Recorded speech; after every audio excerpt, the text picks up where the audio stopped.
RMN Network's special coverage. Kalusugan ang isa sa pinakamahalagang usaping inaasahang matalakay sa nalalapit na State of the Nation Address or SONA, kung saan nananawagan ng maraming Filipino ng maayos na serbisyong medikal, sapat na gamot, makabagong kagamitan at dekalidad ng mga pasilidad sa mga pampublikong ospital. Sa panayam ng IFM News Dagupan kay Dr. Abigail Diaz-Sinluan, North Luzon President ng Philippine Hospital Associations or PHA, sinabi niyang isa sa kanilang pangunahing layunin ang pagpapalawak ng pakikipagtulungan ng mga lokal ng pamahalaan or LGUs upang maihatid ang mga serbisyong pangkalusugan hanggang sa mga grassroots o malalayong komunidad.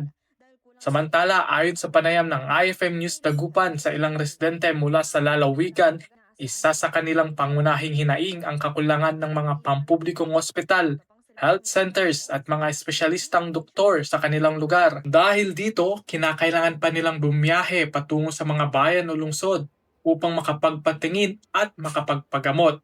Umaasa silang mabibigyang prioridad sa SONA ni Pangulong Ferdinand Bongbong Romualdez Marcos Jr. ang pagtatayo ng mas maraming pampublikong ospital at ang pagpapalapit ng mga serbisyong medikal sa mga barangay at probinsya. Isa rin sa daing ng mga senior citizen ang pagkakaroon ng sapat at libreng medicines. Ayon sa ilan sa kanila, nahihirapan silang bumili ng kanilang mga gamot dahil sa patuloy na pagtaas ng presyo ng mga ito at sa kakulangan ng kanilang pinagkukunan ng panggastos. Umaasa silang mapapalawak pa ng pamahalaan ang programang maibibigay ng libreng gamot at iba pang serbisyong pangkalusugan upang maipagpatuloy nila ang kanilang gamutan at mapanatili ang kanilang kalusugan. Ganito rin ang hinaing ng ilang persons with disabilities or PWDs. Ayon sa mga nakausap ng IFM News Dagupan, nahihirapan silang tustusan ng gastusin para sa regular na check-up, maintenance medicine, therapy at iba pang kinakailangang gamutan dahil limitado ang oportunidad sa trabaho.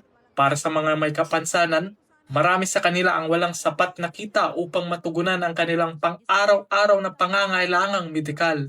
Umaasa silang mapapalawak ang mga programang nagbibigay ng libreng serbisyong medikal, gamot, rehabilitasyon at kabuhayan para sa sektor ng PWD. Samantala, inilahad ng Congressional Commission on Education or EDCOM2 sa ulat ang malaking kakulangan ng bansa sa healthcare workforce.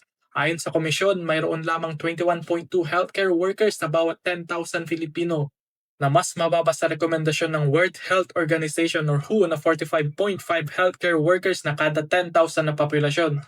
Dahil dito, tinatayang nangangailangan ang Pilipinas ng humigit kumulang na 290,000 karagdagang healthcare professionals upang matugunan ang lumalaking pangangailangan sa serbisyong pangkalusugan. Binigyang diin ng EDCOM2 na kinakailangang baguhin ang kasalukuyang sistema sa paghahanda ng healthcare workforce. Inirekomenda nito ang mas malawak na koordinasyon sa pagitan ng Department of Health or DOH, Commission on Higher Education or CHED, at Technical Education and Skills Development Authority or TESDA upang mapalawak ang scholarship programs, mapahusay ang mga pasilidad sa pagsasanay ng mga health professionals, at maripaso ang ilang licensure policies na nagiging hadlang sa mas mabilis na pagpasok ng mga kwalipikadong manggagawang pangkalusugan sa serbisyo. Sa gitna ng patuloy na pagtaas ng pangangailangan sa serbisyong medikal, umaasa ang maraming Pilipino na mabibigyang prioridad sa SONA ang pagpapalakas ng sektor ng kalusugan sa pamamagitan ng pagdaragdag ng mga ospital at health centers, pagpaparami ng mga doktor, nurse at iba pang healthcare workers, pagpapalawak ng access sa libreng gamot at pagpapabuti ng mga pasilidad at kagamitang medikal upang maging mas mabilis, mas abot kaya at mas accessible ang serbisyong pangkalusugan para sa lahat. Masama mo mula rito sa IFM Dagupan, ito si Idol Aison Muyano. Tatak! IFM!